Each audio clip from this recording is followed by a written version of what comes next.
वो ऋषि जिनका जन्म शिव के गुस्से से हुआ, जिन्होंने उन्हें ही शाप दे दिया, महान ऋषियों में थे, लेकिन उनके गुस्से से हर कोई डरता था। उन्हें कब और किस बात पर गुस्सा आ जाए और फिर वो कौन सा श्राप दे दे, कोई नहीं कह सकता था।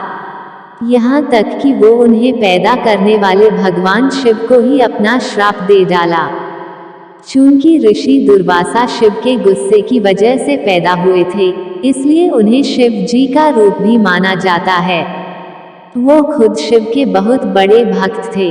भगवान शिव की तरह ऋषि दुर्वासा का गुस्सा भी खतरनाक होता था। ऋषि दुर्वासा शिव के पुत्र थे, लेकिन उनसे अलग भी थे।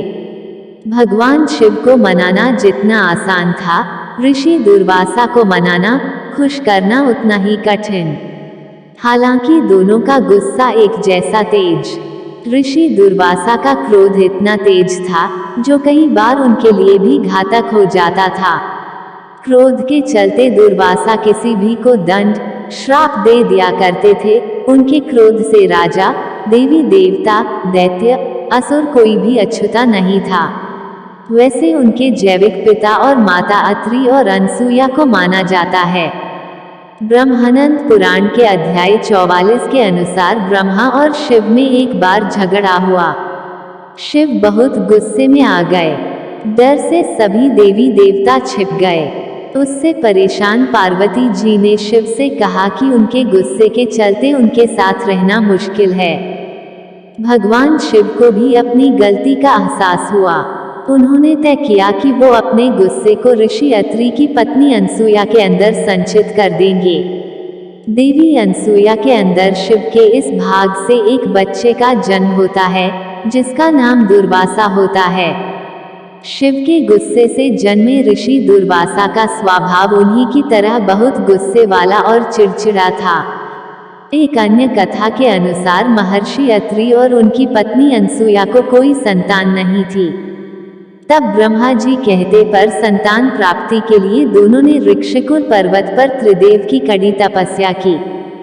उससे खुश होकर तीनों भगवान उनके सामने आए और उन्हें वरदान दिया कि वो खुद उनके पुत्र के रूप में जन्म लेंगे।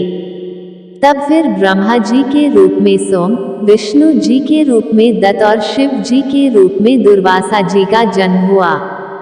कालिदास द्वारा लिखित अभिज्ञान शकुंतलम के अनुसार ऋषि दुर्वासा जब शकुंतला के पास पहुंचे तो उन्होंने उन्हें प्रेमी दुष्यंत के ख्यालों में पाया। इससे रुष्ट होकर ऋषि ने उन्हें श्राप दिया कि उनका प्रेमी उन्हें भूल जाएगा। इससे शकुंतला की चेतना टूटती है और वो ऋषि से माफी मांगती हैं। तब ऋषि श्राप को थोड़ा कम करते हुए कहते हैं कि दुष्यंत उन्हें तब पहचानेगा जब वो अपनी दी हुई अंगूठी देखेगा। ऋषि दुर्वासा ने जैसा कहा वैसा ही हुआ। शकुंतला और दुष्यंत के बेटे भारत के नाम पर देश का नाम भारत पड़ा। महाभारत में ऐसी बहुत सी कथाएं हैं जहां ऋषि दुर्वासा से लोगों ने वरदान मांगे। उन्होंने प्रसन्न होकर ऐसा किया भी। कुंती और दुर्वासा से जुड़ी भी एक कहानी है। कुंती जवान थी, राजा कुतिभोज ने उन्हें गोद लिया हुआ था। दुर्वासा उनके यहाँ मेहमान बनकर आए। कुंती ऋषि की खूब सेवा की।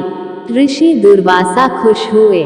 जाते वक्त अथर्ववेद मंत्र के बारे में बताया, जिससे कुंती अपने मनचाहे देव से प्रार्थना कर संतान प्राप्त कर सकती थी। बाद में कुंती ने कई देवों का आह्वान कर उनसे संतान प्राप्त भी की। भगवान कृष्ण को भी दुर्वासा जी ने श्राप दिया, जिसके कारण उनकी मृत्यु हुई थी। कुल मिलाकर उनके गुस्से से कोई नहीं बच सका। आमतौर पर लोग उनसे बचकर ही रहते थे कि कहीं उनका सामना ऋषि से हो ना जाए, क्योंकि उन्हें आशंका रहती थी कि पता नहीं ऋषि किस बात पर खफा हो जाएं और श्राप दे डालें।